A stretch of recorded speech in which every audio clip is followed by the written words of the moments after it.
آپ دیکھ رہے ہیں جے کے نیوز، میں ہوں آپ کا میزبان بدرالاسلام جعفری۔ سیز فائر لینڈ خونی لکیر، سابق وزیر اعظم آزاد ریاست جموں و کشمیر سردار عتیق احمد خان صاحب اس وقت اس سیکٹر کے دورے پر موجود ہیں۔ ان سے جاننا چاہیں گے تازہ ترین جو صورتحال ہے مقبوضہ ریاست جموں و کشمیر کی تحریک آزادی کشمیر کے حوالے سے۔ سردار صاحب، وہاں پر یاسین ملک کو فرد جرم عائد کر دی گئی ہے۔ وہاں کی جو صورتحال ہے اس وقت انتہائی گمبھیر ہے، اس سے آپ بھی آگاہ ہیں، پوری دنیا آگاہ ہے۔ کیا دیکھ رہے ہیں تحریک آزادی کشمیر کے لیے جو کاوشیں تھی پاکستان کی طرف سے، بیس کیمپ کی طرف سے، کہاں تک ہم پہنچے ہیں اور آگے کہاں تک ہم نے جانا ہے عملی اور فکری؟ اور آپ نے کہا ہے کہ کل آپ کا بیان ہے کہ اس کی ضرورت ہے، تو کیا کہیں گے آپ؟ بسم اللہ الرحمن الرحیم۔ جعفری صاحب، ایسے ہے کہ جب ہم تحریک آزادی کشمیر کا ذکر کرتے ہیں تو اس کے مختلف کمپوننٹس ہیں، مختلف پہلو ہیں۔ مقبوضہ جموں و کشمیر اور اس کے لوگ اور اس کی قیادت ہے، آزاد کشمیر کا علاقہ اور اس کی قیادت ہے، گلگت بلتستان ہے، ماجرین جموں و کشمیر ہیں، کشمیری تارکین وطن ہیں، آزاد کشمیر کی حکومت ہے، حکومت پاکستان ہے، عالمی ادارے ہیں۔ یہ سارے لوگ کسی نہ کسی طرح بالواسطہ یا بلا واسطہ تحریک آزادی کشمیر میں وہ شامل ہیں۔ جہاں تک مقبوضہ کشمیر کی حالات کا تعلق ہے، وہ حالات یقیناً بہت تشویشناک ہیں، بہت افسوسناک ہیں، بہت تکلیف دہ ہیں۔ یاسین ملک صاحب کے اوپر فرد جرم عائد کر دی گئی، وہ اپنے ڈیفنس سے بھی دستبردار ہو گئے ہیں، اور انہیں سارے جعلی، جھوٹے اور بے بنیاد مقدمات میں یاسین ملک صاحب کو، جموں و کشمیر لیبریشن فرنٹ کے سربراہ کو، بڑے جھوٹے اور بے بنیاد مقدمات میں گرفتار رکھا گیا ہے۔ میر ویز عمر فاروق صاحب جیل میں ہیں، اسی طرح تمام لوگ، آسیہ اندرابی صاحبہ ہیں، ڈاکٹر قاسم جو ہے ان کو 28واں سال شروع ہو گیا ہے، ایک بے گناہ آدمی جو ہے وہ جیل کے اندر موجود ہیں، ڈاکٹر آسیہ اندرابی کے میاں جو ہیں۔ اس طرح ساری جو قیادت ہے، پروفیسر غنی بٹ صاحب ہیں، باقی لوگ ہیں، انصاری صاحب ہیں، نعیم خان صاحب ہیں، سہرائی صاحب ہیں، باقی جو لوگ ہیں، تو یہ سارے لوگ جو ہیں بہت مشکلات کا شکار اس میں ہو رہے ہیں۔ اس میں یہ بات سمجھنی چاہیے کہ حکومت پاکستان کا بڑا امپورٹنٹ کردار ہے، اور اس موقع کے اوپر انسانی حقوق کے عالمی اداروں کو، اقوام متحدہ کو، ان سب کے دروازوں پر، یورپین پارلیمنٹ کو، OIC کو، سب کے دروازوں پر دستک دینی چاہیے کہ یاسین ملک صاحب کی جان بچائی جائے۔ مقبوضہ کشمیر میں اتنے مظالم بڑھ گئے ہیں 5 اگست 2019 کے بعد کہ مقبوضہ کشمیر میں ایک چھوٹا فلسطین آباد ہوتا ہوا دکھائی دیتا ہے۔ اس لیے اب یہ جو حکومت پاکستان کی ہندوستان کے ساتھ تجارت کی خبریں آ رہی ہیں، یہ بہت افسوسناک ہیں، بلکہ شرمناک حد تک افسوسناک ہے کہ سوال یہ پیدا ہوتا ہے کہ ہندوستان کے ساتھ کیا تجارت آپ کرنا چاہتے ہیں؟ 6 لاکھ کشمیریوں کا خون ہے، کیا اس کا سودا کرنا چاہتے ہیں؟ کیا کشمیریوں کے خون کی قیمت پر تجارت کرنا چاہتے ہیں؟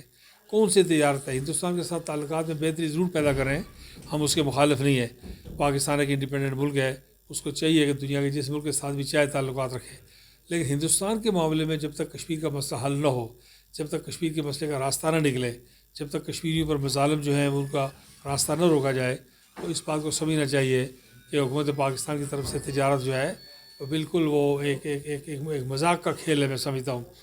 اور یہ بات میری سمجھ سے بالا تر ہے کہ تجارت دو طرفہ عمل کو کہتے ہیں۔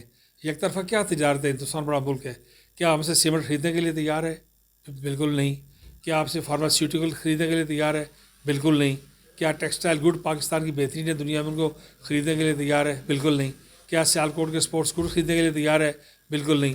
سوال یہ پیدا ہوتا ہے کہ وہ ہم سے دہلے کا کوئی چیز خریدنے کے لیے تیار نہیں ہے، اور ہمارے ہاں بیچنے کے لیے اگر وہ سب کچھ تیار ہے، تو پاکستان کو وہ اپنے فاضل مال کی منڈی بنانا چاہتا ہے، تو اس کو کسی صورت اس بات کی تائید اور حمایت نہیں کی جا سکتی۔ ہندوستان کے ساتھ تعلقات کو مسئلہ کشمیر کے حل سے مشروط کیا جائے، ہندوستان کے ساتھ تعلقات کو جو ہے وہ اس بات کے ساتھ مشروط کیا جائے کہ مقبوضہ جموں و کشمیر سے فوجوں کی تعداد میں کمی کی جائے۔ ایک پہلو جو اس کا مقبوضہ کشمیر کی وادی ہے اور تحریک ہے، اس کے حوالے سے پروپیگنڈا ہو رہا ہے کہ جی بڑی سختی ہو گئی ہے اور تحریک رک گئی ہے اور کمزور ہو گئی ہے، تو ان سادہ لوگ عقل سے پیدل باز دانشور ہیں، ان کی معلومات کے لیے میں کہنا چاہتا ہوں کہ ہندوستان کی 8 لاکھ سے زیادہ فوج وادی میں موجود ہے۔ وہ کیا کر رہی ہے؟ اگر تحریک کمزور ہو گئی ہے، تحریک کا زور ٹوٹ گیا ہے، تحریک مدم پڑ گئی ہے، تو فوج واپس کیوں نہیں جاتی؟ 1988 میں پہلا سپاہی جو ہے انہوں نے اضافی سپاہی لانا شروع کیا تھا، اس وقت 2022 تک فوج کی تعداد میں اضافہ ہوا ہے، کمی نہیں ہوئی، اور فوج جو ہے وہ تحریک کو دبانے کے لیے آ رہی ہے۔ تو اگر فوج موجود ہے اس کا مطلب ہے تحریک موجود ہے. جس دن کوئی کہے گا کہ تحریک ختم ہو گئی تو اس کی فوج واپس چلی جائے گی. تو اس لیے میں سمجھتا ہوں کہ یہ پہلو، اس کے کئی پہلو میں نے بتائے. تو عالمی برادری کو بھی چاہیے کہ اپنا کردار ادا کرے. لیکن حکومت پاکستان کو میں کہنا چاہتا ہوں، کسی کی بھی حکومت ہو، نواز لیگ کی ہو، پیپلز پارٹی کی ہو، عمران خان کی ہو، کسی کی ہو، عمران خان نے اس پر بڑا اسٹرانگ سٹینڈ لیا تھا، بڑا جاندار موقف لیا تھا. عمران خان نے کہا تھا کہ ہم جو ہے 5 اگست 2019 کی پوزیشن تبدیل کیے بغیر، واپس لیے بغیر آرٹیکل 370 میں ہندوستان سے بات نہیں کریں گے. وہ صحیح درست موقف ہے، وہی اہل پاکستان کا موقف ہے. تو اس لیے میں اس موقع پر کوئی زیادہ لمبی بات کرنے کا نہیں ہے. لیکن آزاد کشمیر کی طرف سے میں سمجھتا ہوں کہ جہاں تک آزاد کشمیر ایک بیس کیمپ تھا، لیکن یہ اس وقت تک بیس کیمپ تھا جب یہاں غیر ریاستی جماعتوں کی دخل اندازی نہیں تھی. قائد اعظم کی کشمیر پالیسی تھی کہ کوئی غیر ریاستی جماعت یہاں پر انتخابی عمل میں شریک نہ ہو، سیاسی عمل میں شریک نہ ہو. جب تک یہ جماعتیں نہیں بنی ہوئی تھیں تو پاکستان کے سیاستدان تحریک آزادی کو پاکستان کے نقطہ نظر سے دیکھتے تھے.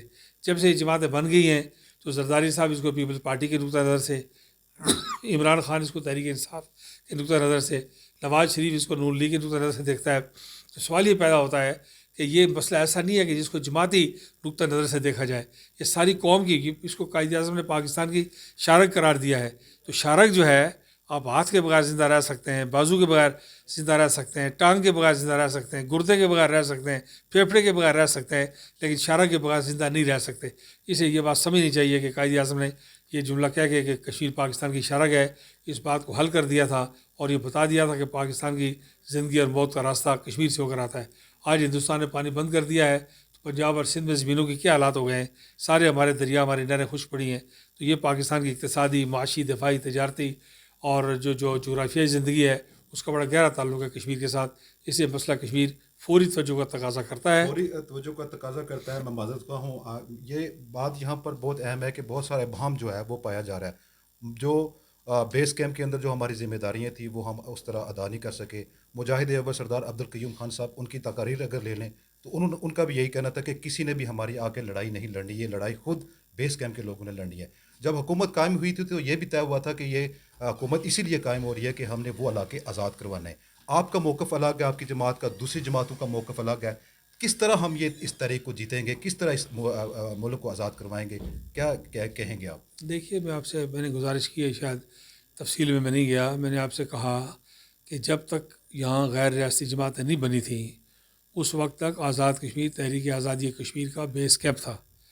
جب سے یہ جماعتیں بن گئی ہیں تو یہ پاکستان کی سیاسی اور انتخابی لڑائی کا بیٹل فیلڈ بن گیا ہے، میدان جنگ بن گیا ہے.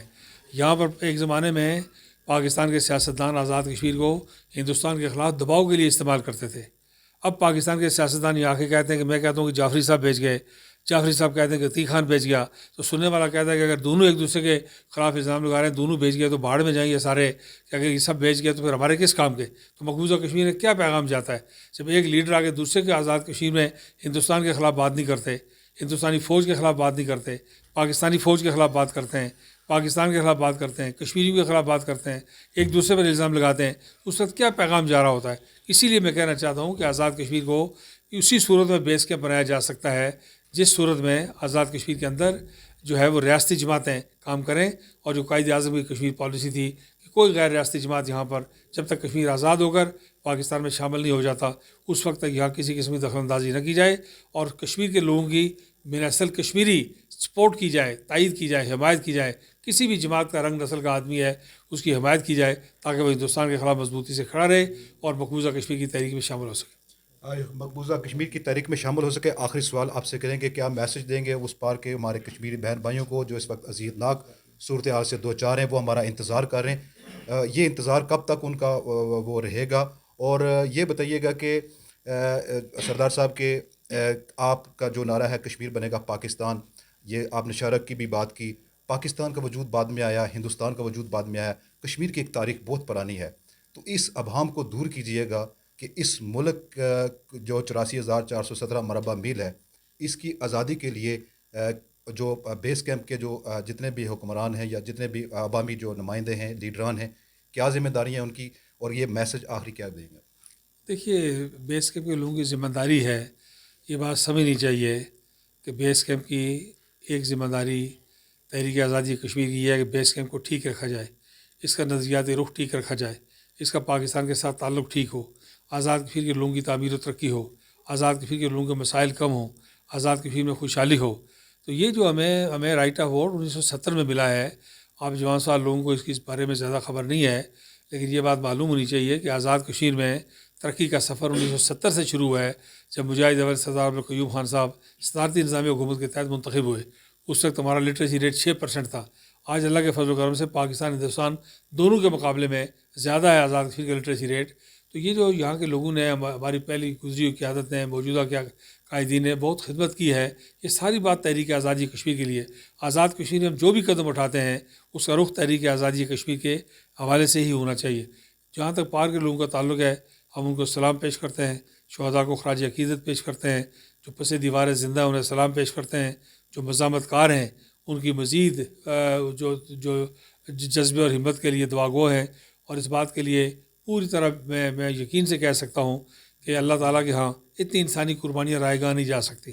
ہم تو اس درجے کے مسلمان ہیں کہ اگر کسی جانور کی قربانی دیں، صدقہ دیں، تو وہ بھی سمجھتے ہیں کہ رائے گاہ نہیں جاتا. تو یہ 6 لاکھ انسانوں کی جانیں کیسے رائے گاہ چلی جائے گی؟